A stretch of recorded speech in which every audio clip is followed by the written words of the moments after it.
Think of all the stages of home ownership. They need all these different tools, and they don't want to oftentimes rent, buy, or store these.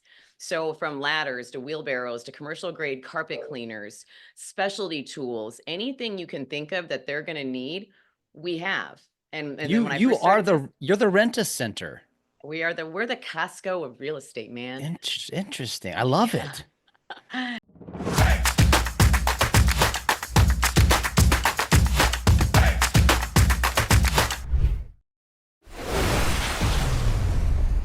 Well, I'm excited for this interview today because I just met this interviewee, I should say, and here's what you're going to get.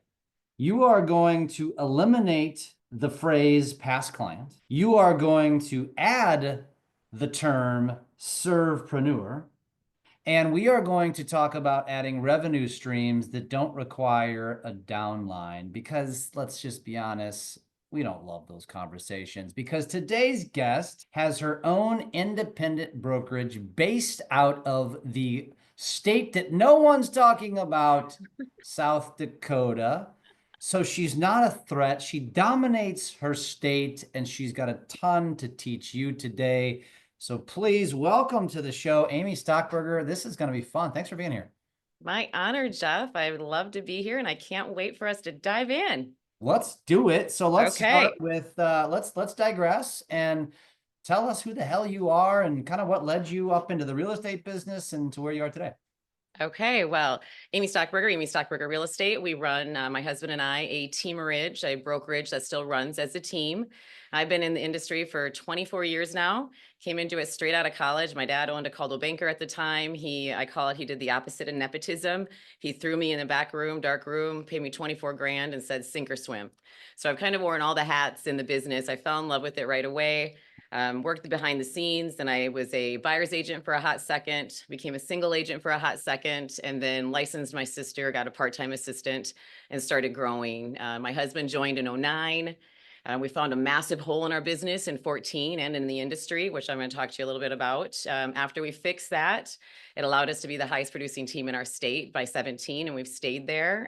We run a top 50 team in the United States, and as you said, we are the 5th least populated state in America, but we're in the top 50 on that. My little team of about 20 handles about 10% of our market share, all from our lifetime home support model that we created that has a system and strategy for every step of the home buying and selling process before, during, and forever.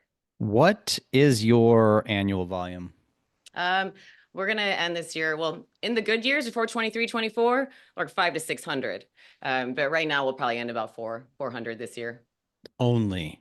Yeah. Such a horrible year. And the reason I Yeah. asked that question is because I wanted to give it context to the fact that you are in a state that is not, you know, that I would say most Americans know it for one reason. Right. And one reason only. And so it's fascinating. Actually, I want to ask the other question, which is completely irrelevant, but now I want to know. It's the 5th least populated state. What are the 4 before it? You know, I would guess North Dakota. I don't know that. I just know that we be in a top 50, and we've been like top 13 before.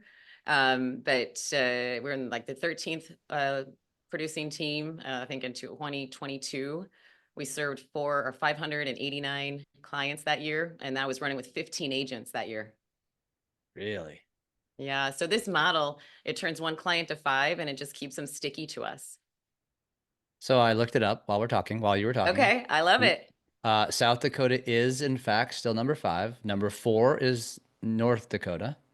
Yeah. Number 3 is Vermont. That would be somewhat expected. Right. Then Rhode Island. the biggest state is the second least populated, Alaska. Alaska. Yeah. Weird. And then Wyoming. Oh, Very interesting. Yeah. that is. Well, Wyoming is real close to us over on the west side. So Yeah, we still Delaware have and Rhode Island are right behind you, but I think because of their location to New York, right. that kind of lifts them up. And same with New Hampshire, because I was thinking New Hampshire, but New Hampshire is like basically is a suburb of Boston. So Right. they have some overpopulated areas. So yeah, fascinating. Hey, Yeah. hey, if you learn nothing today, you learned that. Put that into your trivia back pocket. I love it. I love it. So are you born and raised South Dakota? I am. Yep. Born and Wow. raised. Yeah. What are the things to do there other than Mount Rushmore? Like what is South Dakota known for? Well, that's West River. Like seriously, God could have made us two different states. Like it should have been. Like we're just completely different, West River and East River. But we're a metropolis of about 265, 275 thousand. We have big city amenities as far as things to do, rec, retail, things like that. You're But we Sioux Falls. She's Sioux Falls. I don't think we mentioned that. Yeah, Sioux Falls. Yeah, but we have a mid-size city though, and the city itself, we have major diversity in our industries, which has really helped our economy. Even like back in mortgage crisis times, we weren't hit like the majority of the world was, just because we had so many different industries carrying our economy. And so that's the beauty. We don't have a state income tax like some of the similar other states, so we have a big pull for businesses coming in. We bring in about 5,000 people a year, which for us is a decent amount. But our leadership has been so smart. Our infrastructure is so smart. It's just so easy to navigate. You can get anywhere in 17 minutes. It's a beautiful place to raise a family. And you have like South Dakota friendly people. And that's, where the big book of our business is Relo. And we have a whole program for that. But that's what they say. We're like, you're going to come in and you're going to fall in love with the people. You just will. It's just an easy place to live. And she's beautiful. If we had mountains around her to stop that wind, we'd be perfect. I love it. So I'm guessing the east side of the state is more plains, the west side of the state is more mountainous. Mountainous. Yep. We have some topography in I here. take it back. There's two things in the South Dakota known for, not just the president's heads on a cliff, Mount but Rushmore. Yep. Sturgis. Sturgis is Yeah. a big deal. Okay, Yeah. We yeah, have yeah. some. And I'm gonna challenge. So first of all, the river you speak of, I'm sort of looking at a map while you're talking, and it's the Yeah. Missouri River, which of course that makes sense. The capital of South Dakota, it's Pierre, right? Here. Yep. I wonder how Yep. many people actually knew that. Enough about South Dakota, though. Let's get Okay. into the goods. I just, I geek out on stupid things like this, and it's always fascinating because I'm always talking to people in San Diego and New York and DC and Seattle. It's fun to go outside that box. Oh my gosh. And we have so many accolades of like, I mean, we're the best place for young professionals to come grow. Or we've been in the top, Forbes for like 20 some years, is the best place to start a business. There's just Really, so much going for Sioux Falls. so underrated, Oh my evidently. gosh. Yeah. Yep. I Hit me love up. it. If you're coming to Sioux Falls, South Dakota, I got Heck, you. well, I mean, yeah, Yeah. 10% market share, which Mhm. if you're not familiar with market share in a city is like domination. Like that is unheard of by most businesses. So congratulations on that Thank because you. that is ridiculous. And my assumption is that you've got the big boxes in town. You've got Oh yeah. I wouldn't want to name names, but the big Yeah. boxes all Yep. exist and you're kicking their asses. Yeah, well, but by numbers, we have the highest per agent productivity. We've had that forever just because we have That's what our agent. matters. That's what Yeah, and matters. right. And that's, my vision.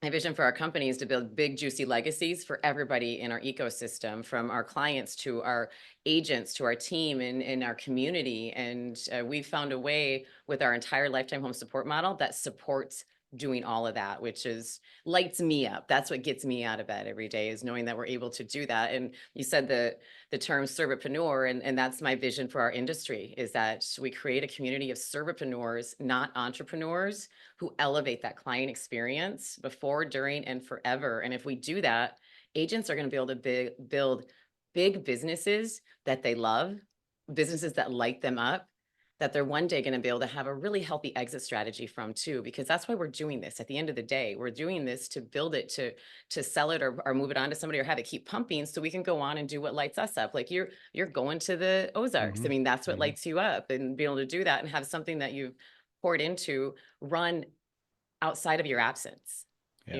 and that's the true mark of a successful business.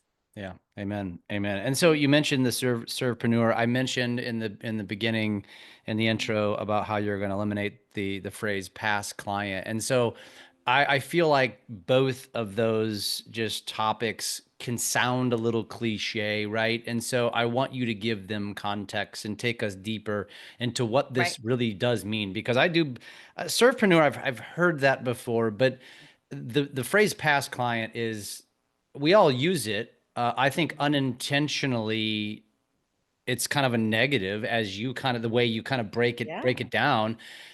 but I want you to first now, because I've talked to you a little bit, is to take us back. As you mentioned, you had this breakthrough, and it was 2014. Talk to us about that, and then which will, I think, lead us into these topics. Okay. So 2014, we were a small team. I always say I have earned a PhD in failing forward. I do everything that I just keep trying until I figure out how not to do it, so I can figure out how to do it and systemize it well on the other side of it. But we got to 14 and we were growing, and we were growing at a steady speed, but it wasn't good enough for me. Systems are my superpower. So we were very systemized, and that was helping us with leverage, and we were killing it with the before and during. But I just wasn't getting that repeat and referral business, and I wasn't keeping clients for life for sure. And I just couldn't figure it out. And at that time, I was running billboard ad campaigns that were like $25,000 to $35,000 a year. And the main goal of those campaigns was to remind the people who knew, like, and trusted me to use me again. Because I knew then, even though I didn't know a lot, I knew then that my sphere was always going to be my biggest lead source. So I had to like really be intentional about staying in front of them. And guess what? Shocker, my billboards weren't doing it. And so I went down the rabbit hole of like, okay, how could I be of value to my clients through all of their human experience and their home ownership journey at the same time? And I had to look and get some real extreme ownership and say, okay, what makes me different? What's my point of difference? And I came up with, I was the local expert at connecting buyers and sellers. No shit, that is my actual job. Right? That is what I'm getting hired for. It would be like, and I use this analogy a lot. It'd be like an attorney saying, I passed the bar, you should use me. Well, no kidding. Right? Can I let me just accentuate that for a second. Most salespeople look at their value, which as actually their job. Like, what's your Right. value? Oh, I'm going to make sure that the process goes seamless, and I'm going to communicate very well throughout the process, and we're going to meet the closing dates, and we are going to give you exceptional service. No shit. That's not Right. value. That's your job. And I just wanted to accentuate that because I don't think a lot of agents think about that way. I preach this Right. to the mortgage industry. Same thing. When they go to Yeah. a real estate agent and they say, what's your value? I answer my phone and I meet commitment and closing dates. Like, no shit. Like, you better. What's Yeah. value? So carry on. Yeah. And the same thing. Like I was like advertising, I was getting you top dollar, shortest amount of time, least amount of hassle. Yep. Otherwise they'd go for sale by owner. Getting Yeah. you a house that matches your parameters and your budget. Yeah. That was my job. So I was like, okay, I needed to figure something else out. Like, what could I do to be of importance? And at that time, somebody had given me the book. Actually, another agent here in town who I love has his own team, and we're still great friends. But gave me the book Go Giver, and I started reading it, and that led me to Raving Fans, which led me to Tribes and all these things. And I saw that I needed to implement a serve, sell approach to my business, because if I served like that, by the time I got to the selling part, it likely wouldn't feel like that, and the sales would naturally follow. And so what we did is we created our lifetime home support model and started it out. So this was in 14. This is nothing revolutionary. I bought a moving truck, but I call it stealing from Amazon. I wanted to take my cost centers and turn them into profit centers. So my husband, who's my partner, he's like, yeah, do it. Just make money off of it. So I put ads on the back, sold it to my vendors, cash flowed the truck. We have multiple of them now that we don't pay for. And it served us in more than one way. Because you think about it, like think about especially this wrinkle of time we're in our year. Think of everything that you spent money on, agents.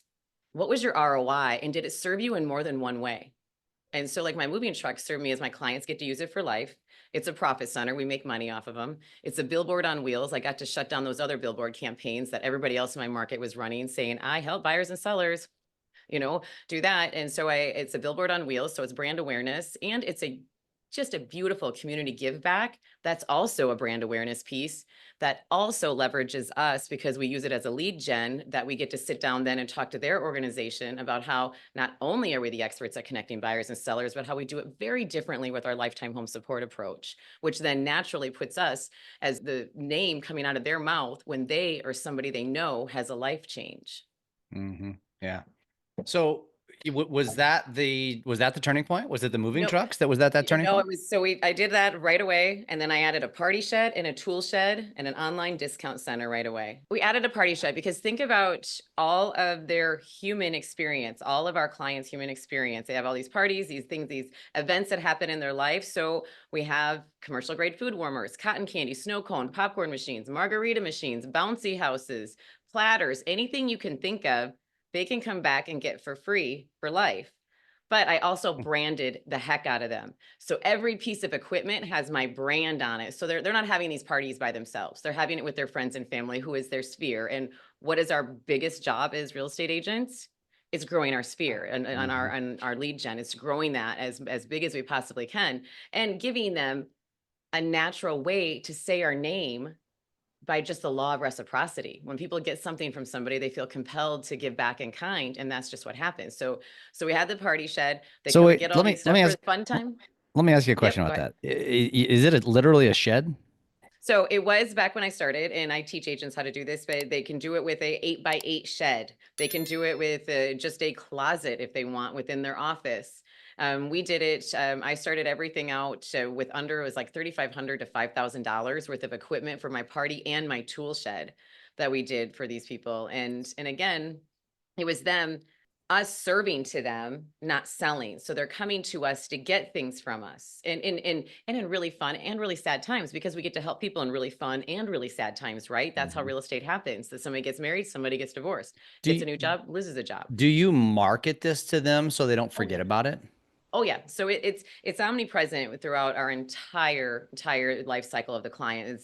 It's the hook my agents use standing in the driveway with the new buyer. Like, here, let me tell you a little bit about our lifetime home support model, and we go through all the unique value propositions of these pillars that they get. And typically, everybody says, "How much more does that cost me?" Because there's a lot more that there's involved in it than just the trucks and the party shed. Carry on.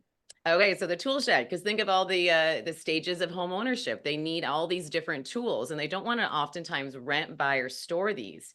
So from ladders to wheelbarrows to commercial grade carpet cleaners, specialty tools, anything you can think of that they're going to need, we have. And then when I You first are started, you're the rent-a center. we're the Costco of real estate, man. Interesting. I love Yeah. it. There's more. So they have all of those, and again, all branded to Well, us. let me ask you a question. As an example, what is something like a tool? Because off the top of my head, nothing comes to mind, but I know there's a ton of stuff. Like, you're not going to buy, most people don't buy an aerator for their yard or something Right. like that. You rent it. Do you have Yep. something like that? Yeah. Yep. What's Yep. something else wild that like you Um, might need once in your life?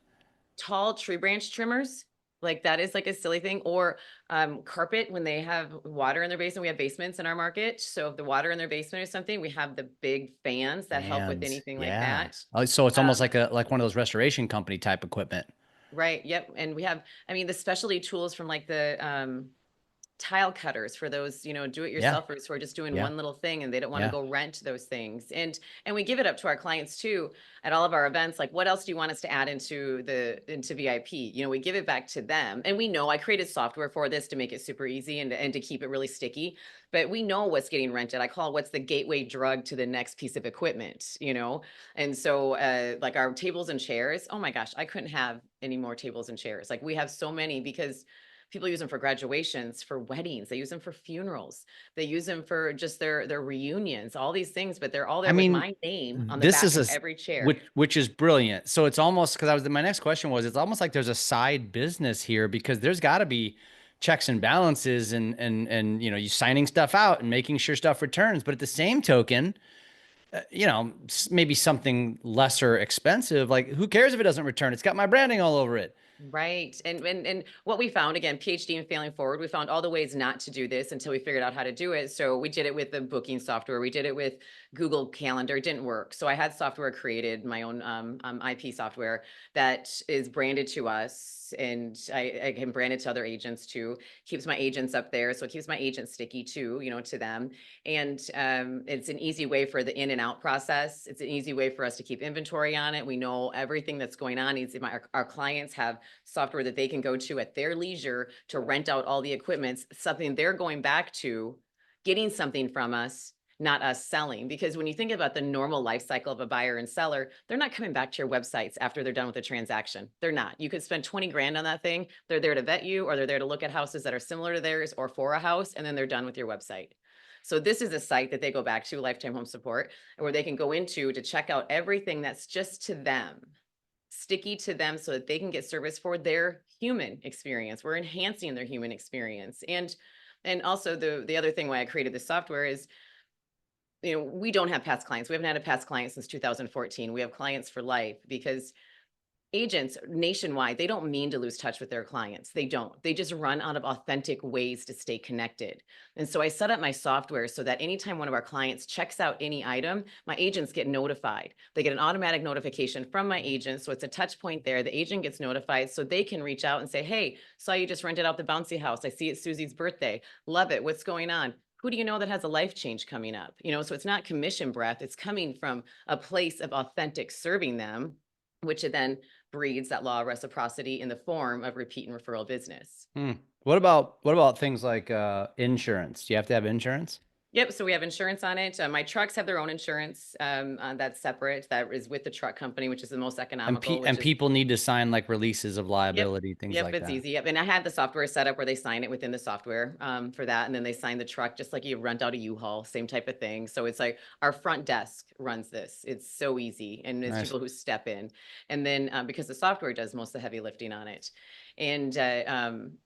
And then the liability, we just have an umbrella that lives on top of it. They sign a liability form, when they check things out. There's some things that after I've done this for so long, like we know what piece of equipment is shit and is not going to last the life, it's not going to last past a year. So we found the equipment that's the best equipment. We know the equipment that's most used and is most valuable to our clients.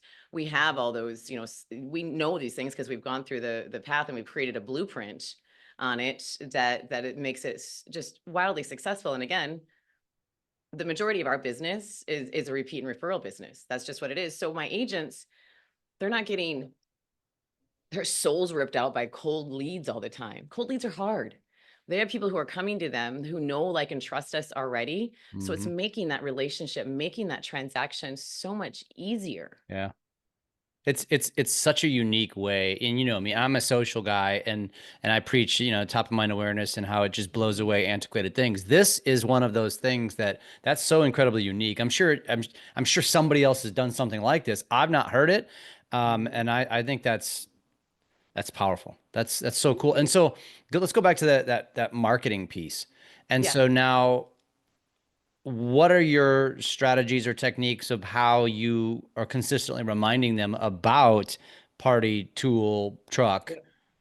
So it's in every piece of our marketing campaign. So again, starting with the onboarding, when they meet that first buyer seller, it lives in every buyer seller presentation, every buyer seller package. So it's the hook.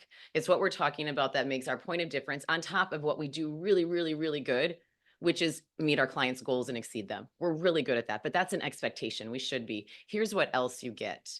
And there's more too. So they get the party, the VIP club is what we call it. They get the truck, the party, the tool. They have an online discount center where they save $5,300 a year on big box items. So think like Under Armour, Nike, Walmart, things like that keeps our name in front of them. Yet another touch point to serve them. So they're getting that.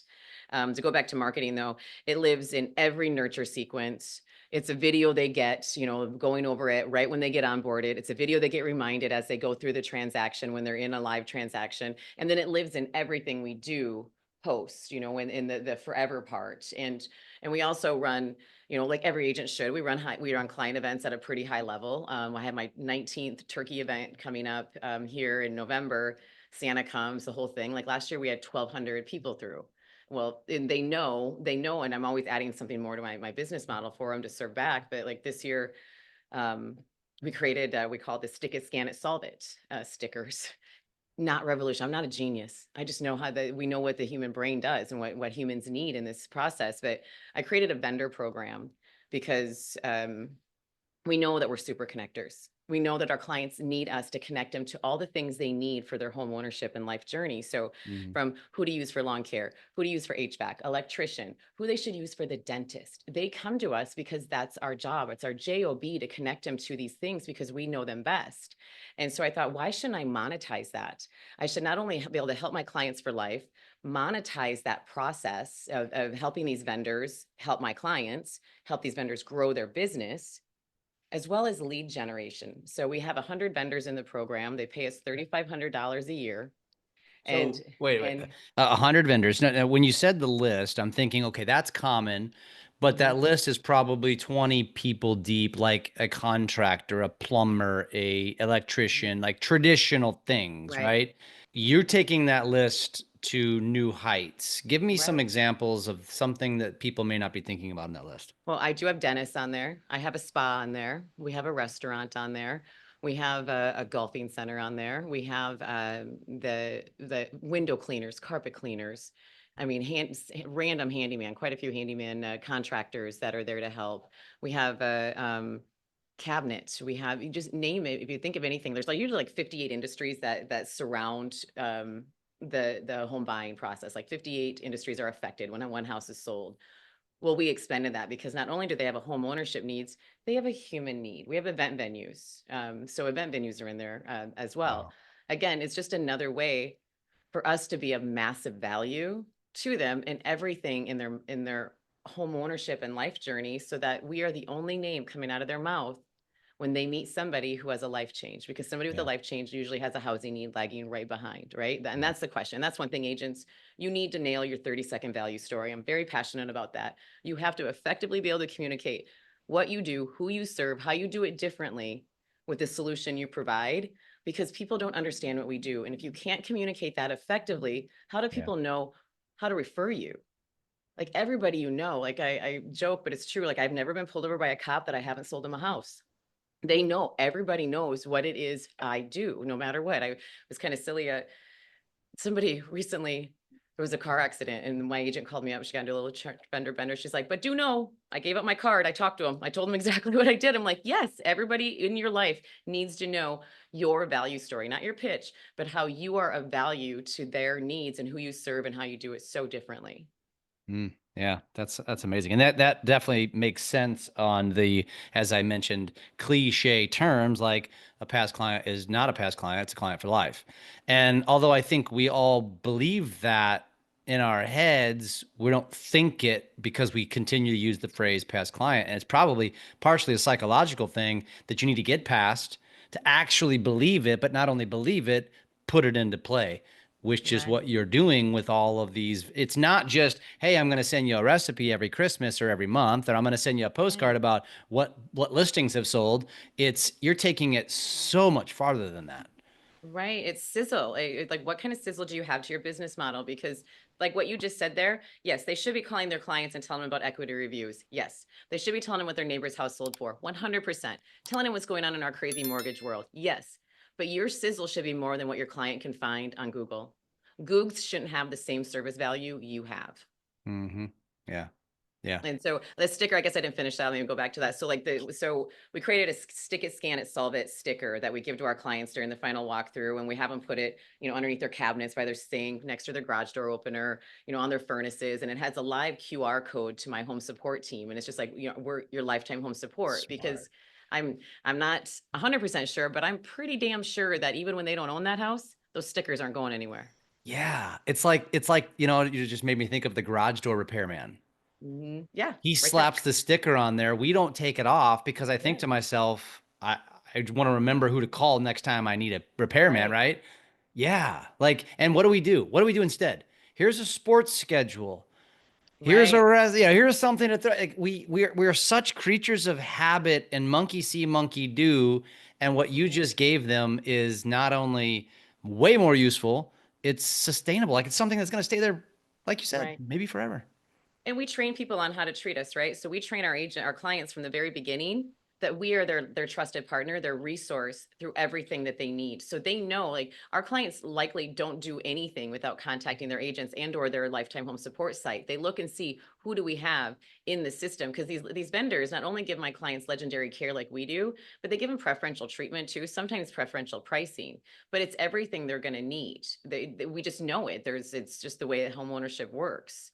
And so we train them from the very beginning that they don't have to look anywhere, Google or anything like that. We have the trusted vendors they need. And what's beautiful about this whole the vendor program, that I love my home support team. I wish I had started that program before I started my ISA department. That is how much more important I feel it is for agents to have a business development department of somebody who's out there in the community building relationships, because our sphere is our biggest lead source. So why wouldn't you double, triple, quadruple down on creating relationships within your community, become the go-to expert for everything real estate? And that's what he does. He's out in the, now we have a whole department for it.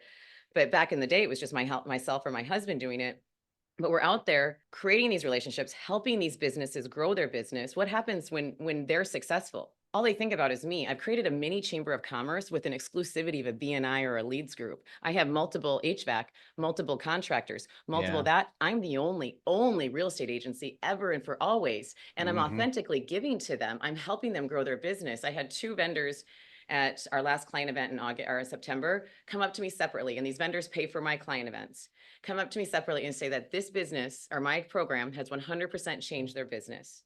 Is there any way? Because that means that's changed their family too, right? What business said that? Both, one was a contractor and one was a glass place. And so he said that we've done that. So their spouses, their lives have changed then, right? So when they encounter somebody who has a life change, would it be logical that we are the only team or brokerage's name that comes to mind and comes out of their mouth? 1,000,000%. Now, I want to go back to this conversation about these revenue streams because this is important and this is not anything new. However, I would argue, especially coming from a mortgage background, because I've been on the other side of the table. And now I was a successful loan officer and a confident loan officer. So I learned quickly not to get dragged through the coal because that happens a lot. And I say that because that is my background. And I know that most agents will hear what you say and they're going to run out into their markets. Not that this is anything new, but I think you're just going to get them fired up and they're going to think to themselves, I need a moving truck and I'm going to sell ads and they're going to pay me and it's going to become a revenue stream. Without thinking first, and I can only assume what your assumption was here, though. It's like I'm guessing your thought process was, I'm going to turn this into a revenue stream, but the only way it's going to remain sustainable and profitable is if there is an ROI. Right. For the people who are advertising. For the people that are giving you money. And so talk through that, because I want more agents to understand how to effectively make this happen and where it's a win-win for everyone.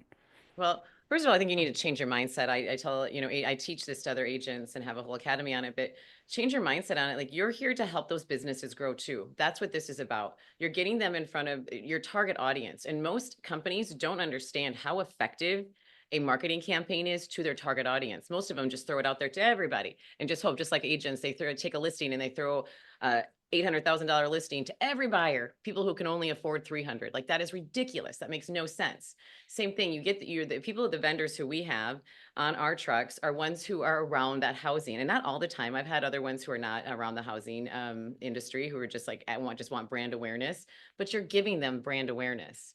And it's how you're approaching that too. Like, tell me about your advertising dollar. Where are you spending it? What is your ROI? Do you know your cost, for acquisition of a client? What does that look like? What would happen if you were in front of there? Like, it's a billboard on wheels. It gets 600 impressions per mile. It is a brand awareness piece, which every business needs. So I think it's first changing that mindset, that it's not set up just to go suck money from a lender, go suck something. That's like, you're there to help them. You want to help them grow too and grow together on it. And it's an easy sale on that, because how I teach agents to do this is, you take your cost of your truck. You can lease a truck for $1,700 a month, including insurance. You go backwards on it with your. Did you lease or did you buy? We bought ours, but I have agents who lease them all the time, who go out and lease it, and just, it's an easier, because you can roll in the down payment into the lease, and it's just an easier acquisition, for people. Does it limit the miles on it? Is it like a traditional lease? Tradition, is it like a traditional Yep. car lease? Yep. Is it? Yep. Yep. And, but then you just figure out, you just do the backwards math. What do I need to cash flow on it to keep, Yeah. take care of this? And it's kind of funny. I didn't realize this until not too long ago, which I really am kicking myself that I was this ignorant on it, but we sell ads on the back, and now we sell ads on the side too. Duh. I don't know why I didn't sell the side, because I have me big on the side, but we just didn't. That's what I assumed. You're big Yeah. on the side. Okay. Yeah. So they're big on the back, and that cash flowed it, but now we cash flowed even more because we have more on the side. You're still the focal point, but Yep. But yeah. it's just, we call it sponsors row on the side. They're smaller, more approachable ads that they can get on that. I love it. I love But it. again, it's a billboard on wheels, and giving it back to your community. And agents should, I mean, I know you come from mortgage on there, but they should do business with people who do business with them, right?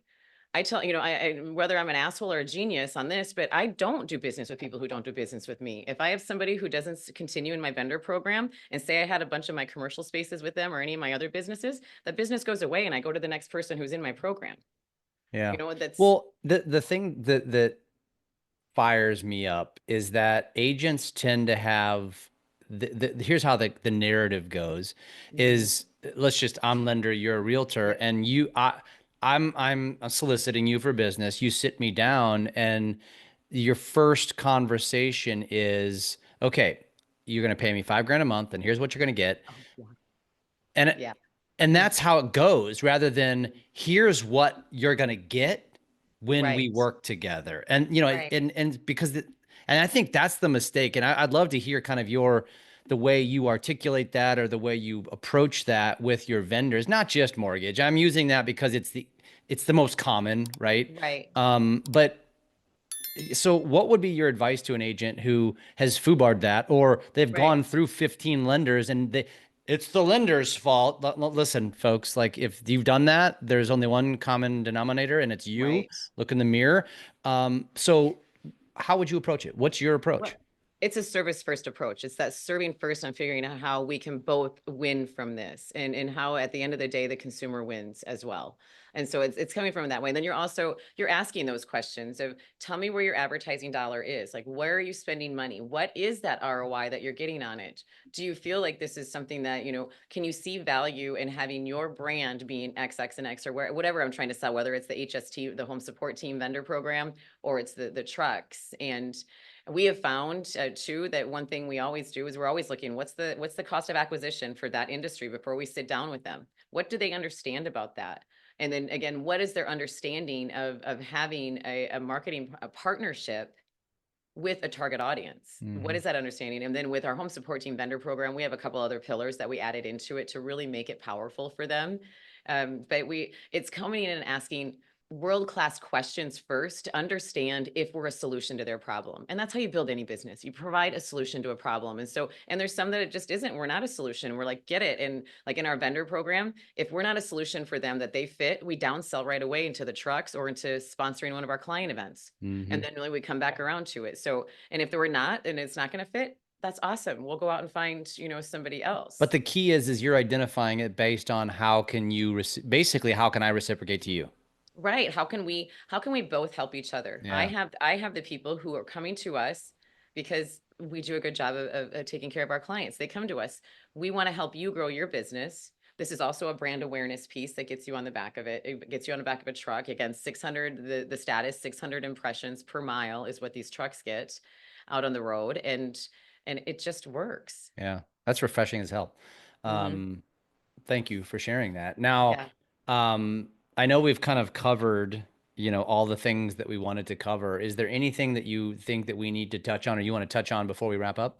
Well, if your audience wants to just see the framework that we use when we sit down with those vendors, go out and follow me on Instagram at Amy Stockberger and DM me lab coat, and I'll send you my home support team framework that we use when we sit down to talk to these companies to see if they want to be a part of our program. I'm doing that right now as we. Okay, go and do it. Go and do it. And then I think as far as like something to touch on that we didn't touch on. What am I messaging you again? Repeat that. Lab coat. Just. Well, you know me, but I just wanted to know what to say. Just type in lab coats. That's it. Just type lab coats, and then I'll know what they're supposed to get. Well, at least there'll be one. Yes. All right. There you go. Well, the lifetime home support model, again, I just feel very passionately that agents need to elevate their value add. They need to sit down, especially like we talked about, like this time of the year we're in. They need to be deciding, what does 2025 look like? And I'll give you this actually to put in your show notes. So we're planning for 2025, right? So Mhm. in order to plan your future, you need to know where you've come from, right? So you need to have a good source code system. So I have a source code system that I teach agents. I'll give it to you to put in the show notes so that they can go out when they're planning their 2025, figure out where did that income come from in 2024. And I will bet you the majority of it is sphere. Yeah. And if they triple down, double down on that and Yeah. pick value instead of cold leads or throwing money at those things, and Mhm. think about too and being really intentional about, okay, what did I spend money on? Like I teach agents too, like you need to have a subscription board of what are you spending money on, and then you need to look at that to see, I call it keeping your business sad. You need to systemize, automate, delegate your business. That's the only way to scale. Systemization, and it helps you scale. But you have to look at, like, is this actually providing any ROI for me? If Yeah. not, then you need to get rid of it. You have to. And then you need to pick your hard. Is your hard to work with cold leads? Fine. Is your hard to cold knock? Fine. Is your hard or cold call or go knocking on doors? If somebody had told me 24 years ago that I had to fucking knock on doors to stay in real estate, no way I'd be sitting here right now and saying, see you, bye. That's not my Amen. jam. That's not Yeah. who I am. Yeah. Can I take care of clients and leverage relationships? I can do that all day. And that's what we should be really focusing on. You said it when we were talking offline that that we had there was like a synergy between us, and I love that you said that because I said the exact same thing back in like 2014, 15. I was like, if I am going as a mortgage professional, and I was like, if I am going to have to kiss an agent's ass for the rest of my career, I'm out. Like F this, right? Right. And that's when I stumbled upon doing the social stuff, and I started attracting and blah blah blah. But it's the same concept. Like there's not one way to skin this cat and to succeed. There's multiple ways. And I'm sure you probably have all kinds of cool things going on social as well that we didn't even talk about. So I feel like we'll probably just have to, get together again sometime. I think we should. I think that we have aligned visions, which I is love it. awesome. And at the end of the day, if you are authentically serving, it's just the way the world works. You'll attract in your tribe. You'll attract in the people who can sense that. I have a speech, I talk about this, but we as humans, the strongest energy we give out is authenticity, and it's like 4,000% stronger than love. And Hmm. then love, like how strong is love? And then authenticity. Think if you added authenticity into your business model, how Yeah. beautiful and how much Yeah. more fun. Because Yeah. I'm, have you ever helped anybody, help serve somebody and got done with it and like, well, that felt like shit? yeah. No, you Yeah. don't. When you serve, you feel Yeah. good. Yeah. No, I listen, you're screaming my language.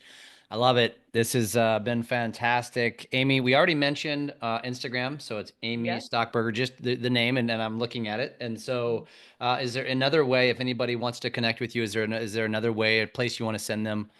Yeah, if they're interested in my proven systems, they can go out to lifetimehomesupport.com. I have just the playbooks to help agents take their business to the next level and add in massive value. They can certainly go out there, and I'm very Googleable. Amy Cool. Stockberger. And then in the show notes, we've got the source code, right? Yep.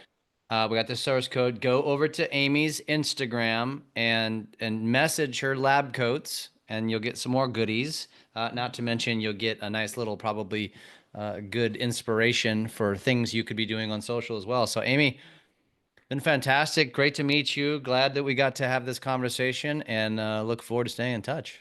Yeah, thanks. I had a great time.